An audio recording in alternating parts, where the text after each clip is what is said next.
Now, let us begin our first program, Government Special Speech. The first speaker is Mr. Mark Carney, Director of Bilateral and Regional Affairs, Cyberspace and Digital Policy Bureau, U.S. Department of State. Mr. Carney, please.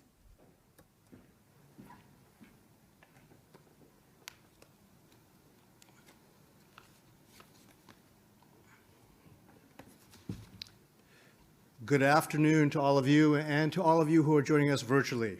Thank you for your introduction, and thank you also to Japan's Ministry of Internal Affairs and Communications and the Beyond 5G Promotion Consortium of Japan for inviting me to be part of this 2024 conference and to speak to you all today. My name is Mark Cullinane, and I am Director of Bilateral and Regional Affairs in the Information and Communication Policy Division of the Cyberspace and Digital Policy Bureau at the Department of State. Now that's a lot to unpack, so let me explain how our Bureau and my office are engaged on 5G for the State Department. Our International Information and Communication Policy Division, or ICP, works to enable a connected, innovative, and secure digital economy that reflects the shared interests and values of like-minded partners globally. ICP supports a multi-stakeholder approach to Internet governance, international technical standards that promote an innovative digital economy, and the deployment of secure and trustworthy ICT infrastructure. Within the ICP division, our 5G team leads our international engagement, which includes our efforts to promote telecommunications networks and ICT infrastructure security, Open RAN and supplier diversity, and prepare for the Beyond 5G era of 6G. And I lead our Bilateral and Regional Affairs Office that executes our telecommunications and digital policy advocacy and coordination efforts bilaterally with our partners globally, including with Japan and other East Asia Pacific countries. Now that I have shared the how for our Bureau, division, and my office, let me share with you why we are doing this work. We share a vision with many partners, including Japan, that the Internet should be open, interoperable, reliable, and secure in order to support a vibrant digital economy. An Internet that is developed, advanced, and governed through the multi-stakeholder approach that gave its birth, one that has ushered it to be a keystone role the Internet plays in our world today. This vision for digital connectivity requires a foundation of trust, one built on the use of trustworthy ICT equipment and suppliers. Now I will turn to our role promoting secure 5G, 6G, and Open RAN, given the central focus of this conference. The United States partners with like-minded allies to advocate for developing 5G and ICT infrastructure more broadly that expand digital connectivity reliably and securely. We promote this message with our partners and allies, since risks to secure networks anywhere in our interconnected digital economies cannot be easily mitigated by working alone. We also support 5G supplier diversity in an ITC sector that has become reliant on just a few suppliers, limiting choice for network operators and carriers and raising equipment costs. Supply chain resiliency is at risk in a marketplace where only a few equipment suppliers whose solutions are not always interoperable are the only option. And untrustworthy suppliers, those beholden to an authoritarian regime without realistic recourse against government demands, have no place in a modern ICT infrastructure. The risks are too high, and the digital ecosystem reliant on them too critical to take that risk. This is true whether it is a 5G or early generation network, and will remain true as we move into 6G networks and beyond. These risks extend throughout the ICT ecosystem, whether we're talking about an undersea cable, a satellite system, or any equipment transmitting, storing our information and data. The digital economy is built on interconnected networks, and we must think about securing our ICT infrastructure in a comprehensive fashion. The emergence of open and interoperable approaches to network development, such as Open Radio Access Networks or Open RAN, is a welcome innovation and offers the potential to increase supplier diversity, supply chain resilience, and the options available to network providers.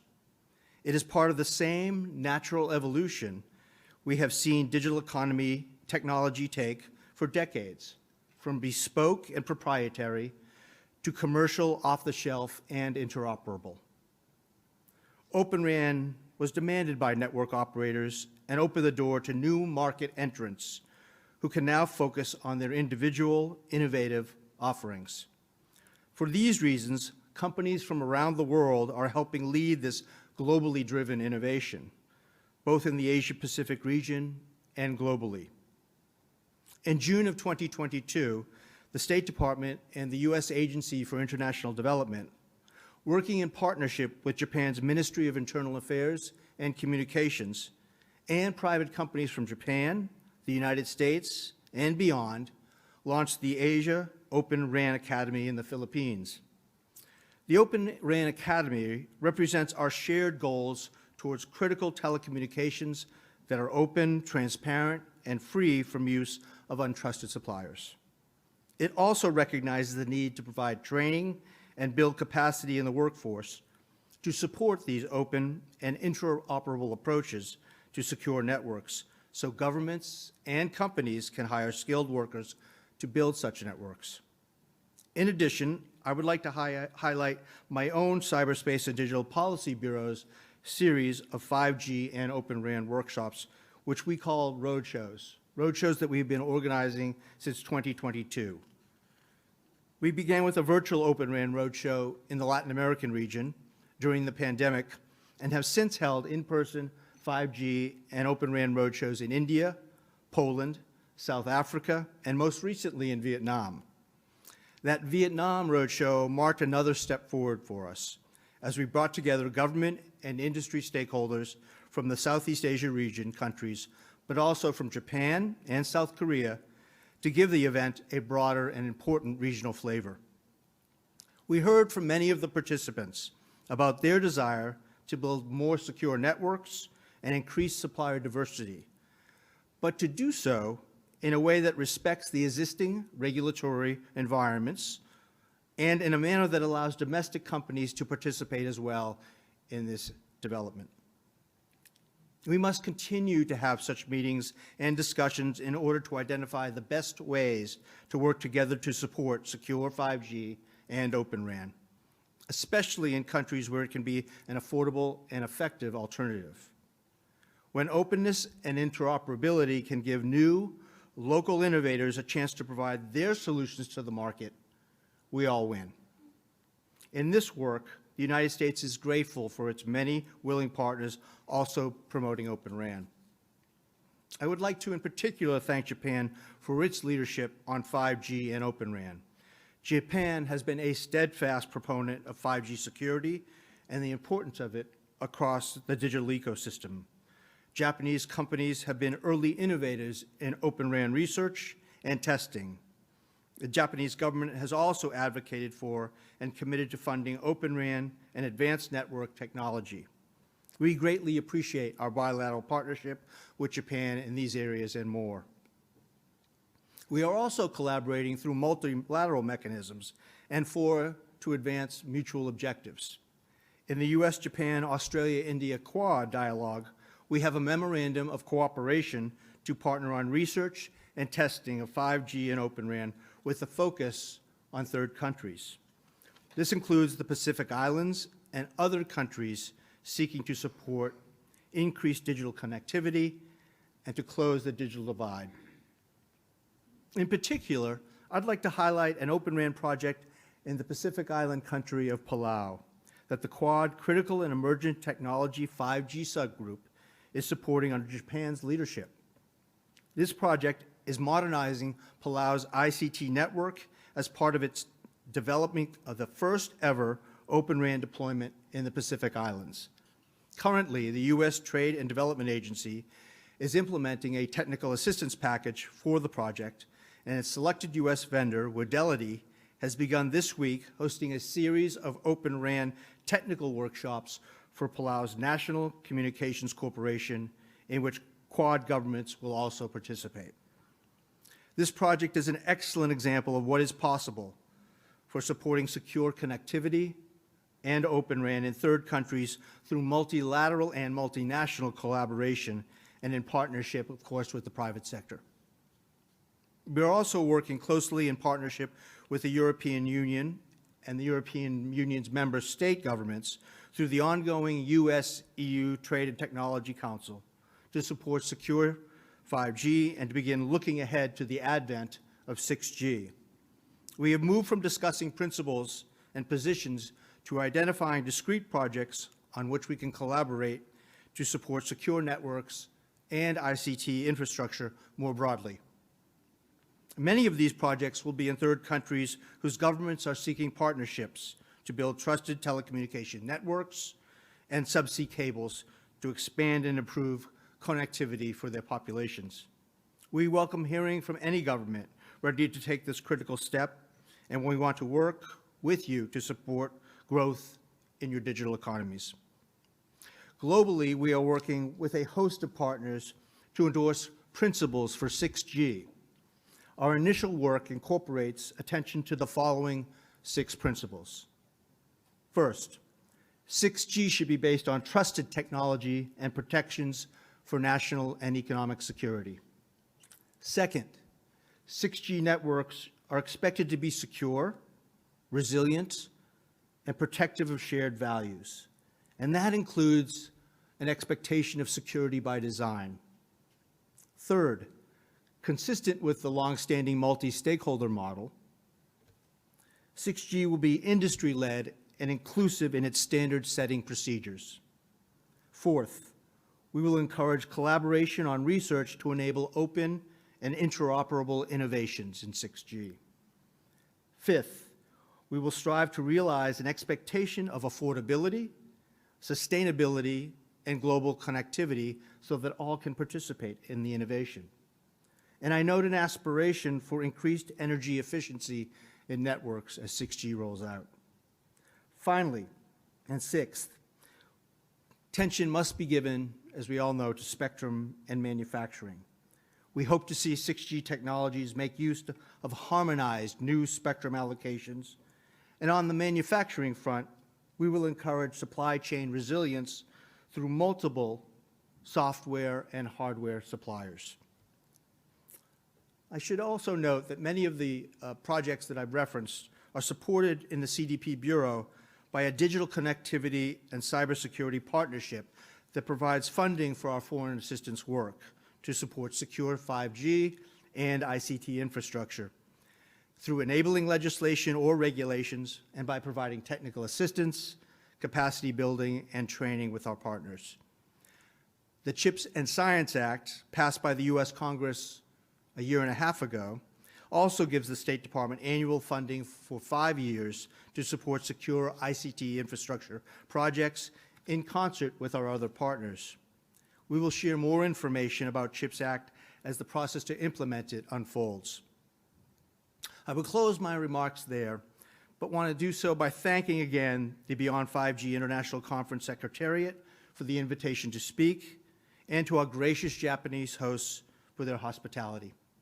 I look forward to meeting more of you in the next 2 days and exploring how we can work together on these important 5G and next generation initiatives. Thank you all very much.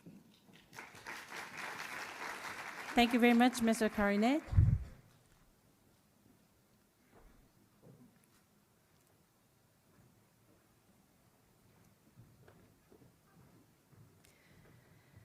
The next speaker is Mr. Kyung-Lei Cho, Director of Innovation Network Team, Ministry of Science and ICT, Korea. Mr. Cho, please.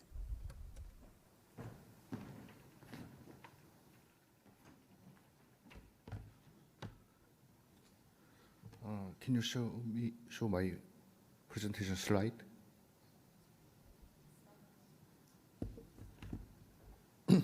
Good afternoon. My name is Kyung-le Cho, and I'm in charge of next generation network like 6G and OpenLAN at the Ministry of Science and ICT of Korea. Firstly, very thanks to Ministry of Internal Affairs and Communication of Japan and B5GPC for inviting me. Today, I will present about Korea's 6G policy, 6G policy and R&D policy. First, I will introduce the domestic and international background surrounding next generation network and will present R&D direction of Korea. Then I will share more details about our focus areas, and I will also introduce the pre-6G demonstration plan and expected effects. Today, networks have become a necessity for every country and every society. Network is key infrastructure that covers communication technologies such as AI, data, and cloud technologies across all industries and sectors of society, accelerating digital transformation. It is cornerstone of the nation's economic security, which determines national economic and telecommunications sovereignty. And as national key industry, both its impact and growth potential are enormous. As digital transformation accelerates, the role and significance of network will continue to grow. As the services and devices emerge, data traffic is expected to increase sixfold by 2027 compared to that of 2021, driving the advancement of networks, including backbone networks and internal networks. In addition, energy and security issues will continue to arise, requiring new technology to address them.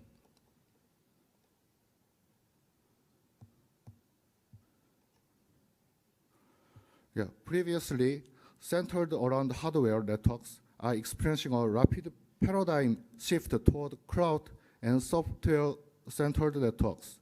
This change requires urgent preparation. Hardware companies trying to transition to software companies by launching cloud services, and global big tech companies are entering the mobile communication market through specialized network like local 5G. In addition, the introduction of Open RAN is full swing. Networks need to change in line with the new paradigm shift. As the global race for technological supremacy intensifies around the networks, the countries securing advanced technology in the network sector will win. As the industrial landscape changes, securing the supply chain has become more important than ever. Countries such as United States, Japan, China, and European Union are making 5G and 6G policies and aggressively investing in R&D in order to secure telecommunication sovereignty. As national strategies have to respond to the intensifying global companies. The global 6G competition has already begun. Many countries like US, Japan, China, and European Union has begun investing R&D 6G technology. Korea started developing 6G technologies in 2021 and will start additionally investing in R&D for commercialization this year. The Korea government included the 6G into its national initiative and selected next generation communications as one of the 12 national strategic technologies last year. The government also presented the K-Network 2030 strategy last February to fully promote next generation network, including 6G, utilizing these policies as driving force. The K-Network strategies incorporate Korea's vision and strategies to comprehensively promote network innovations through 6G, quantum, and satellite technology developments, as well as further strengthen the firm and secure foundation for networks and build a robust and competitive industrial ecosystem. Korea will carry out its 6G research and development under the vision of K-Network 2030 strategy. There are 5 pillars of Korea's R&D efforts. First, Korea will innovate wireless communication by developing upper mid-band frequencies and coverage expansion technologies. Second, Korea will respond to transition to software-centered network such as OpenNet, cloud-native, and AI-native networks.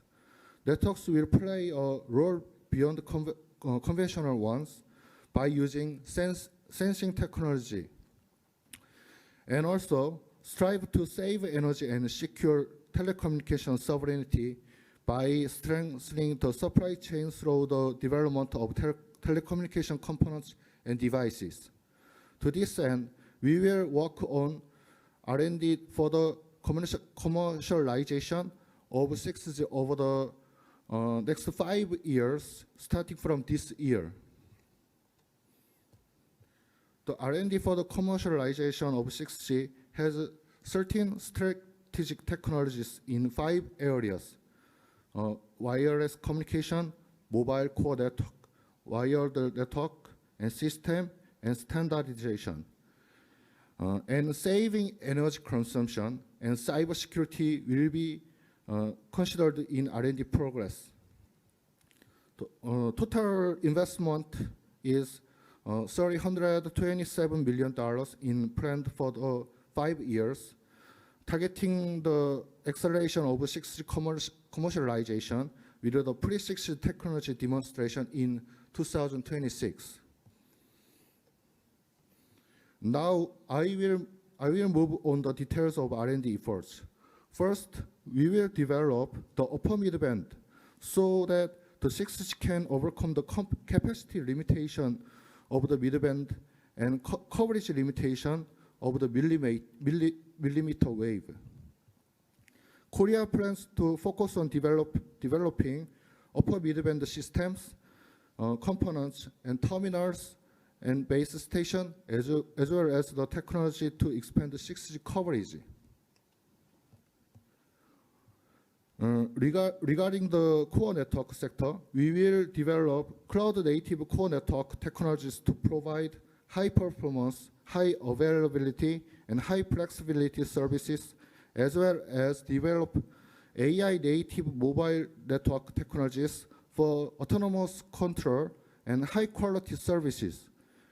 And we will develop cloud-based mobile core architecture and framework and AI-native core network functions that automatically run in the 6G environment. For the 6G wired network sector, we will develop ultra-high speed and high capacity from 6G fronthaul to the delivery networks. 6G fronthaul optical components, optical link technologies, and optical transmission system will be developed. For the 6G system, we will ensure the diverse and complex QoS required by very high-level 6G applications such as XR and hologram.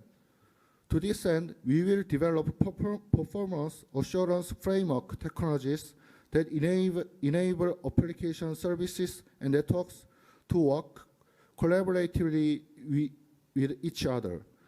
We will also develop resources orchestration technologies to meet the requirement of AI-based applications.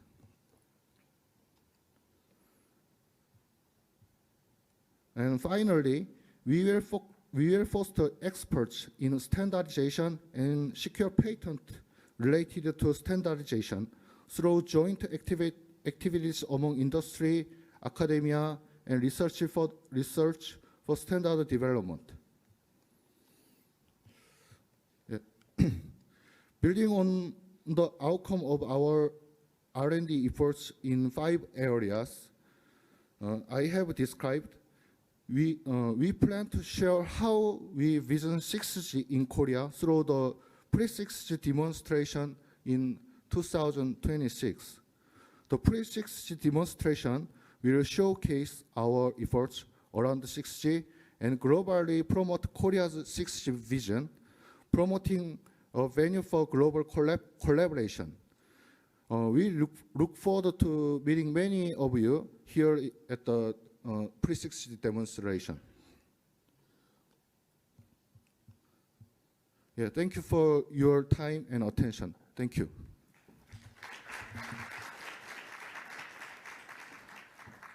Thank you very much, Mr. Cho. The next speaker is Ms. Laura Eero, Director General, the Ministry of Transport and Communications of Finland. Ms. Eero will be speaking online. Ms. Eero, can you hear me? Yes, konnichiwa. Konnichiwa, Good thank morning you. from Helsinki. And I'm very sorry I wasn't able to join you, Chair, but very grateful for the invitation to speak online. So I'm Laura Eero, Director General for Data Safety and Security Department in the Ministry of Transport and Communications of Finland, and I'm very happy to present you a view from the Finnish government on the strategic importance of beyond 5G technologies, and also to present Finland's policy targets towards 6G. For Finland and for the EU at large, 6G is a priority technology, obviously. As we are transitioning to a real-time data economy and real-time digitalized society, 6G becomes the platform for 2030s. We see that 6G becomes with great business potential, more than tenfold to 5G actually, and with many opportunities for societal advancement, for example, in achieving sustainable development and carbon neutrality goals. The telecom sector has always been one of the flagships for the Finnish economy. And building on that know-how, Finland is currently among the leading 6G ecosystems globally. Actually, the world's first 6G research program was established here in Finland in the University of Oulu in 2018 already. The 6G flagship project is a very good example of our pioneering work in 6G research. We are also at the forefront of development of beyond 5G technologies. 6G Finland is a national contact point of Finnish 6G know-how. It includes all the key actors involved in research and development, from universities and research institutes to private companies. The strength of the Finnish model is cooperation between the various players of the 6G ecosystem. Our government's 6G policy is designed to uphold Finland's competitive edge in wireless communication. We also want to actively contribute to the global discussion and development of 6G, and we very much value the collaboration that we have had between our countries, for example, in high-capacity computing and other areas that really enable the take-up of the 6G. Nationally, the role of the government is to support the growth of the 6G ecosystem by enabling a regulatory framework and testing opportunities, alongside R&D funding and other industrial policy measures, of course. We have a very good track of doing so with our 5G ecosystem called 5G Momentum. With 6G, we push the boundaries of public-private partnerships even further. For example, in January 2023, the Finnish innovation agency Business Finland launched a 6G bridge program of 130 million euros to support the ecosystemic development in the area. Internationally, the government of Finland is actively taking part in building coalitions of like-minded countries. Together with our allies, we wish to impact standardization of wireless network technologies and to promote progressive spectrum allocation policies. We also strive for influencing the broader framework of global governance of digital economy.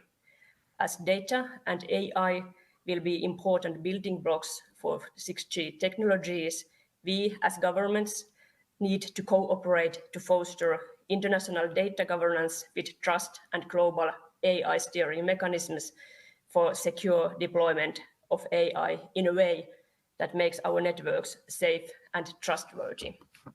So, in short, I would describe that the Finnish 6G policy is cooperative, international, and comprehensive by nature.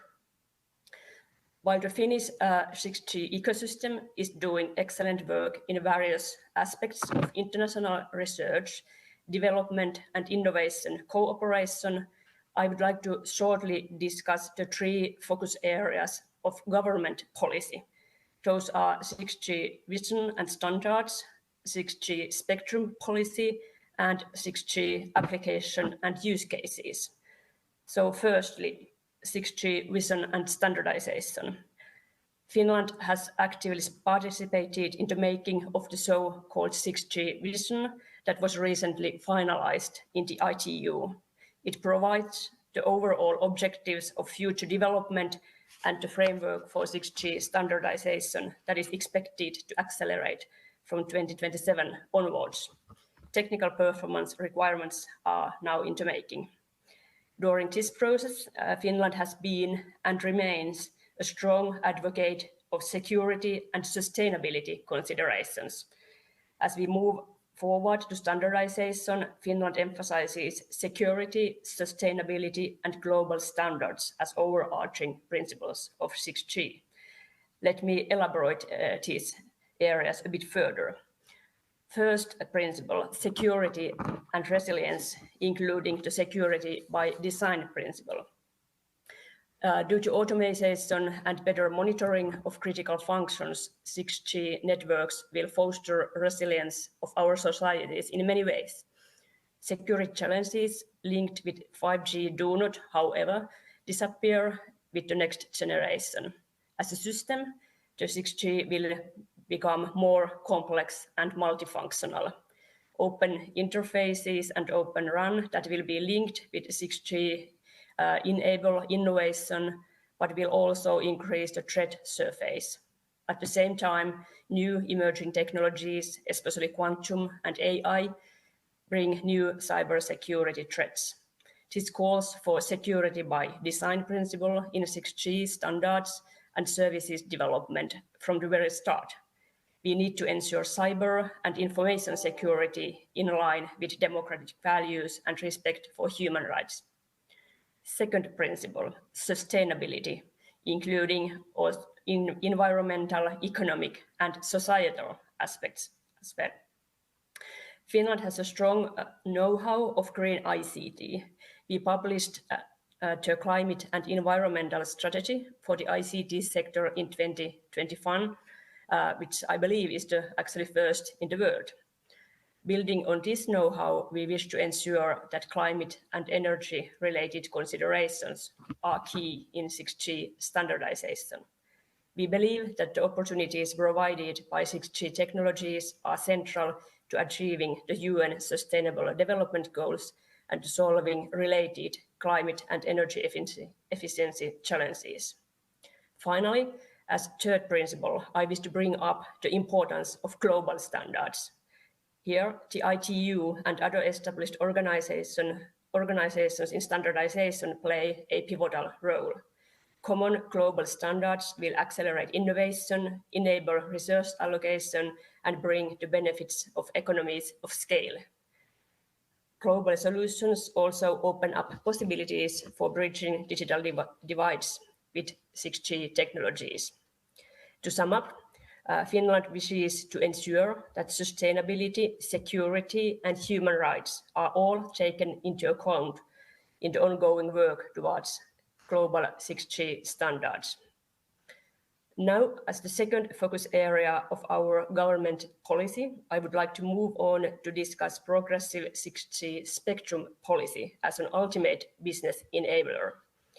One of the key questions around 6G is to have enough spectrum for future needs. Finland has taken a leading role in the EU's 6G spectrum policy in this regard and has advocated enough and timely availability of spectrum for mobile communications. We were therefore very pleased that the World Radio Communication Conference in December was able to decide on new frequencies for mobile networks and that the new 6G frequencies will be researched in the coming years. Finland finds it timely to take decisions with regard to 6G frequency use in the WRC 27. In the study of future mobile allocations, Finland will take an active role. We need to take into account the bold goal of 6G to provide connectivity on land, at sea, in the air, and in space. To be sure, the 6G will demand more from our frequency license distribution policies and management due to the introduction of new frequency ranges and new spectrum usage models. We, as governments, need to prepare for faster and more dynamic spectrum allocation. As the third and final focus area, our government's policy, I would like to underline the importance of promoting 6G applications and early piloting of use cases. Finland takes a very holistic approach to 6G. We are focusing on the development of technology, devices and software, but also want to be prepared for societal challenges that 6G will bring about. Accelerated digitalization, real-time communication, automation, and urbanization, as well as the challenge of climate change, drive the development of next-generation mobile communications. With the new features of 6G, digitalization will be pushed a big leap forward. Use cases such as smart city infrastructure, self-driving cars, automatic factories, and automated agriculture, energy, or healthcare all provide opportunities to apply 6G. In Finland, we have had a strong focus on 5G use cases and services with 5G trials and pilots.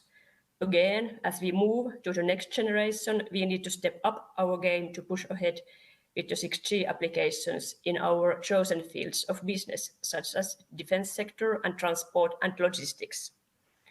In order to excel in early piloting of 6G applications, our recipe for success is the same as before. Good cooperation between authorities, researchers, and the industry, and building strong but agile international partnerships with our strategic allies. 6G Team Finland is inclusive to new technology innovators and suppliers and is international by nature. For this reason, I greatly appreciate this opportunity to address this distinguished international audience and hope that the cooperation between our respective 6G ecosystems will intensify as an outcome of this type of international conferences. Thank you very much.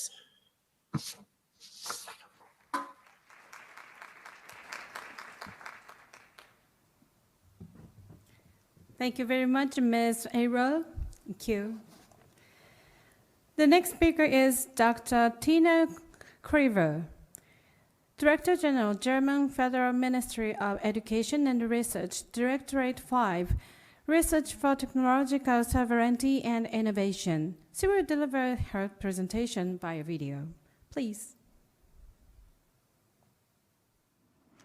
Ladies and gentlemen, I'd like to start by thanking Mr. Yasuo Tabara and Dr. Makoto Kunokami for giving me the opportunity to address you all today. My name is Tina Klüver, and I'm the Director General for Research for Technological Sovereignty and Innovation at the German Federal Ministry of Education and Research, or BMBF for short. Ladies and gentlemen, there were 8 billion digitally connected devices in 2020. This figure is on course to multiply over the next 10 years. Estimates predict there will be 50 billion connected devices in just 6 years. Increasing digital networking, also known as hyperconnectivity, will shape and determine all forms of interaction within our societies in the future.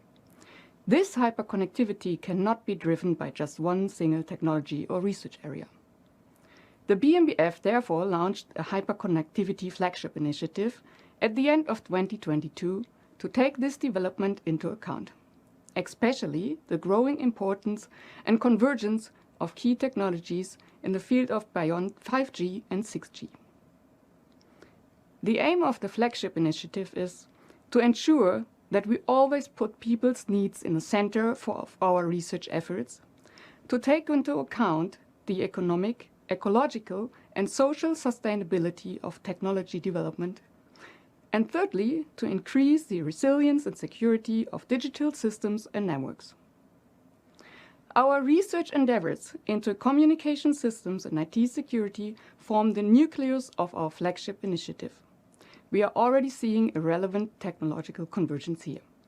Therefore, it will come as no surprise to you, ladies and gentlemen, that our academic industrial research projects on beyond 5G and 6G mobile communication standards are an essential part of this flagship initiative. Germany has equipped the 6G initiative with a funding framework of up to 700 million euros. In terms of organization, 4 national research hubs have been created. They are working on the holistic development of future 6G technologies and architectures. Important goals include the development of new frequency ranges for 6G, the deep integration of artificial intelligence into network management, and research into new approaches to human-technology interaction. These 4 research hubs are united in the German 6G platform in order to seek and realize international cooperation collaboration. The platform is an umbrella project which will ensure the harmonization of the 6G vision within the German program, and ultimately will contribute to the standardization of 6G also through international collaboration. I was told that a large delegation from Japan already took part in the first Berlin 6G conference, which was organized by the platform in July 2023. This collaboration will continue next week at the 3rd Japanese-German research workshop here in Tokyo. I'm also looking forward to the results of the 4th workshop to be held in Berlin in July of this year, co-located with the 2nd Berlin 6G conference. Ladies and gentlemen, there should be no doubt that, in addition to academic research, industrial participation is very important for us in Germany. Within the 6G initiative, there are additional 18 industrial research projects that are joined by 7 projects doing research on the resilience of digital systems. Examples of such projects are 6G Next, a scalable, modular, and flexible infrastructure for data transmission in particularly demanding applications such as extended reality or augmented reality. 6G Campus Sense, researching a new type of architecture for 6G campus networks, which will be secured by encryption technologies from the field of post-quantum cryptography. Or 6G Health, researching, developing, and analyzing 6G components for medical technology applications in close cooperation with clinical partners. And there are many other topics and tasks which are discussed in our workshops and conferences. To summarize, I can say that industry projects combined with excellent research are of utmost importance to us. Through the collaboration between science and industry, we also achieve a faster transfer of research results into practical industrial applications. To further strengthen this point, we will launch a new funding initiative, Startup Connect. It addresses entrepreneurs and startups in the field of communication systems and features a kick-off event in Berlin in March 2024. For this task, we will form 4 startup incubators located at our 4 6G research hubs. They are specially equipped and ready to advise researchers with innovative startup ideas, as well as young companies. We also grant these young companies access to the research infrastructure of our 6G hubs, especially the laboratories and test fields. I'm already looking forward to the upcoming innovations from this program. Ladies and gentlemen, we are certainly united in the conviction that nowadays 6G cannot be researched, developed and standardized by any single player. Germany has long been involved in European research programs in the field of communication systems. Currently, especially within the Eureka cluster, Celtic Next, and a Smart Networks and Services joint undertaking. Together with our European partners, for example from France, the Netherlands, Finland and Sweden, we are working on next-generation communications for a secured, trusted and sustainable digital society. But we are also convinced that 6G as a global standard also requires international research and cooperation. In my opinion, targeted multilateral research is of paramount importance here. I think that Japan and Germany, together with partners who share our values, have a strong, common and unifying vision for our future hyper-connected societies. Our countries recognize a shared interest and potential in the joint research and development of 6G. Our countries are willing to invest in technology development, and we strive to achieve common societal goals. Our countries are in favor of a trustworthy, sustainable 6G infrastructure and open innovation ecosystem. I'm convinced, ladies and gentlemen, that we can achieve all these goals through joint efforts, through collaboration between academic institutions, through collaboration between telecommunications industry and network equipment suppliers, and by launching further industrial partnerships. In view of the expected rollout of 6G starting in 2030, we are currently preparing the next stage of our national 6G initiative. I'm very much looking forward to the ongoing talks between the Japanese Ministry of Internal Affairs and Communication and the German Federal Ministry of Research on future collaboration opportunities. Let us work together on the research and development of beyond 5G technologies and the future 6G standard. Thank you very much for your attention, and I hope that this conference will bring continued success on this path. Thank you very much, Dr. Cleaver.